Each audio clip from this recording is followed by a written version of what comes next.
Hi guys, thank you so much for joining me on Succulents in the City. Today's superstar is this guy, Madagascar palm, otherwise known as Pachypodium Lamerei. I have no idea how to pronounce that. I'm not even gonna lie. It is what it is. So, here's mine. My guy is from, you guessed it, Home Depot. He is about 8 years old. So 8 years ago, I had this. He was this big. I had one for 20 years, over 20 years. And what happened is we in the tri-state area over here, we had Hurricane Sandy. And I was living in an area that got flooded. So I was homeless for 4.5 months. My building had no heat. We had no electricity and all my plants died. Very, very heartbreaking. So when I moved up to Midtown, he was one of the first plants that I bought. So this is a great houseplant. I can't say enough good things about Pachypodium Lamerei. All right, I'm just gonna call him Madagascar palm. I cannot say enough good things about Madagascar palm.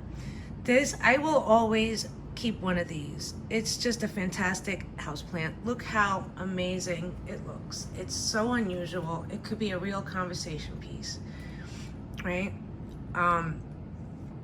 It's also relatively easy to grow, and it is a great introduction to caudex plants. What is a caudex plant? A caudex plant is a plant that stores water in its stem and it loses its leaves. So here are some examples of caudex plants.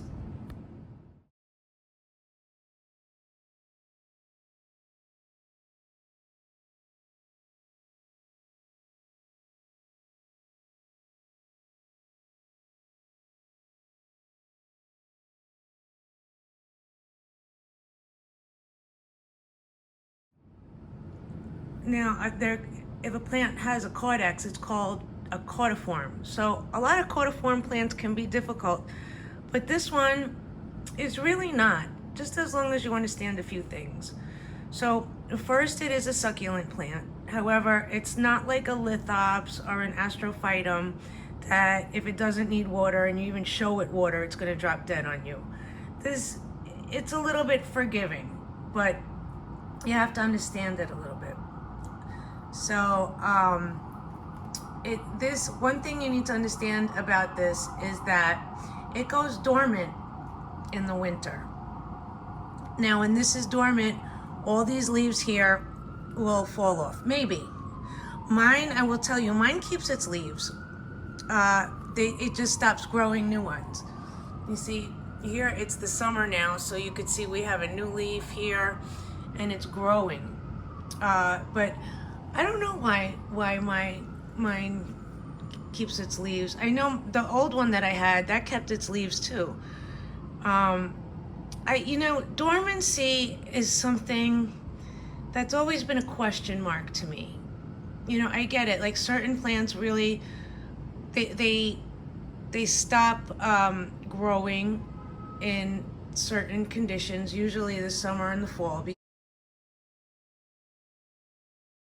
because the temperature extremes are too much where they originated from. Sorry about all the traffic noises. It is what it is. Like the name implies, I live in Manhattan and we just have all these noises all the time. In fact, I can't sleep when it's too quiet. I need background noise like this, otherwise I get scared. I know it's opposite of most people that don't live here in the city. But where was I? So mine don't lose their leaves. I do water them throughout dormancy, but it's greatly, greatly reduced. So the great thing about this plant is that when it loses its leaves, you're just gonna have this stem. Imagine this stem with no leaves.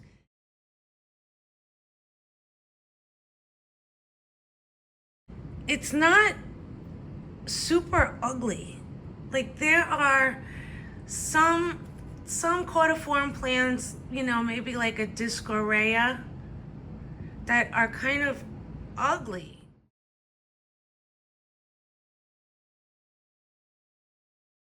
They just look like a potato when they don't have their leaves. This to me is still very interesting.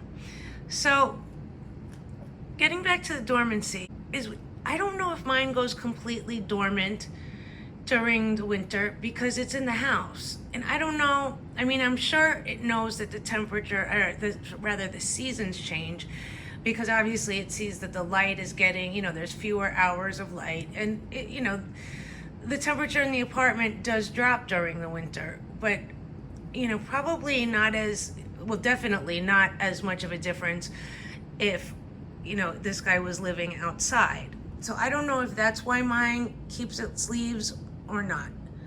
But so that's really, you have to be careful when it's in dormancy. How do you know when it's entering dormancy? Well, you know that it's a winter dormant plant. So when it's winter and late fall, ease up on the watering. And then if it starts losing its leaves, you know that it's going dormant. Should you still water this during dormancy? Yes. Some plants, their roots will dry up completely and they'll die if they don't get water during dormancy. This is one of them. But it's got to be greatly reduced. So I would say maybe during dormancy, and this is just, I'm just throwing this figure out there because this is what happens in my home. Maybe every 3 to 4 weeks during dormancy, I will water this guy.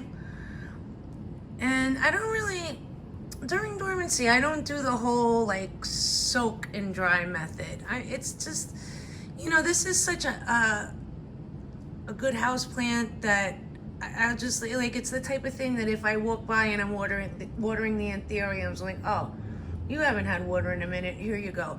But I know this plant. I can't stress it enough that for every plant that you get, it's important to get to know that plant. You have to know how much water it likes, you know, and how do you do this? You do this by watching it. You know, they will wrinkle, or, you know, something like this, they'll lose its leaves when it's thirsty during the growing season. I'm not talking about dormancy right now. During the growing season, it'll wrinkle, it'll lose its leaves, you know, maybe it'll become soft. Obviously, I don't really want to touch that.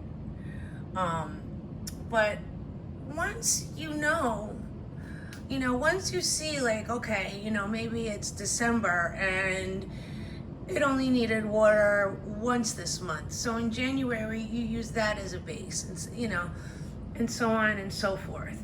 You know, that's not to say that it's set in stone that it gets watered once a month. You should always check it. You know, you could check it by lifting it up, seeing the weight of it. You know, my favorite way to do it is to stick a chopstick down there. If it comes out clean, the plant needs water. What else do I want to say about this? So that being said, with the dormancy and all, this is the type of succulent, in my opinion, you get one chance and one chance only with each individual you buy. It's not something like this where, you know, you bring this home and then, you know, you could take a cutting or a leaf or, you know, propagate it. This guy, once it drops dead on you, it drops dead. So do water with caution, although it's a lot more forgiving than something like a lithops.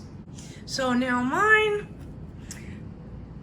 guy, he's 8 years old. He probably could have gotten bigger if I really wanted to push, you know, the water and the fertilizer and everything. To be honest with you, I don't really fertilize this guy. Just this year, I put some of the not Miracle-Gro, I forgot what it's called. It's like a pellet cactus and succulent fertilizer. Just this year, I put some of that in the soil. But he's been fine without fertilizer. Maybe the top of his trunk is a little bit skinnier than the bottom. That, I don't know if that's really etiolation or if that's just the way it grows. Because I do know that, see, this is where it's a little bit heavier. This is where it starts to get skinnier. This plant was a lot shorter than this when I got it. Also, in the wild, the bigger they grow, the fatter their trunk gets.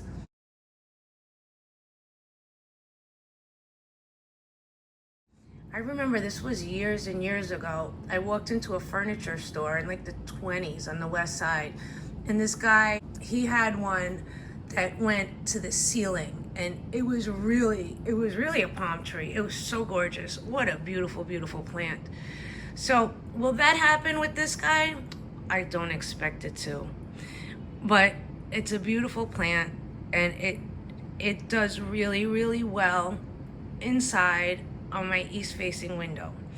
Now, I keep talking about east-facing window. For those of you that don't understand, or that don't know, rather, each direction of windows have a different amount of light. South, you have the most light. West, second most light. East, third most light. North, least light. So, you know, since he's so happy in the east-facing window, you could say it's tolerant of lower light conditions. And so he gets, with the east window, you get morning sun. What else do I want to say about this? I guess in the spring, the way to know when to start watering is it's easy, they'll tell you, is to check for new growth. Well, you don't even have to check because it'll start sprouting leaves. And that's when you start watering again. But it's, like I said, it's very, very important to check, you know, and get to know your plant. Now, I'll show you, mine has a little bit of a scar here. Where is it? I was just looking at this. I totally forgot all about it. And then when I saw it, I remembered what happened. I think there was once where it was looking just a little bit soft, and I think I watered it and it was still looking soft, so I just scratched the surface to make sure it hadn't rotted. That's not really recommended to do that, but if you're gonna if you really are convinced that your plant rotted and you're ready to cut it, I would scratch the surface first. Clearly mine did not rot. Mine was it just was taking a few extra days to absorb the water and to get healthy. But here you go. You can control how big this gets by containing it in the pot size. You want it to stay smaller, keep it in a smaller pot.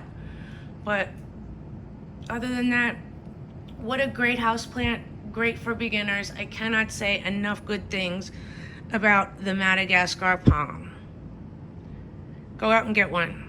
See you next time. I knew there was one thing that I forgot to tell you guys. So obviously, as you could see, this guy can be a little bit painful to repot. You know, there's gloves, there's tongs, but I'm also going to show you this. I take a stack of newspaper when I repot it and then pull it up. With the tongs, you know, sometimes you can bend the thorns. With gloves, sometimes, like the ones I have, the thorns go right through it. You know, this, maybe you'll bend the thorns a little bit, but this, like for these guys, when I repot this, it's just easiest for me to pull it up. And so I pull it up like this. Now, you could use this method with other plants that have sharp spines, obviously, but just wanted to share that. All right, now go get one. See you next time.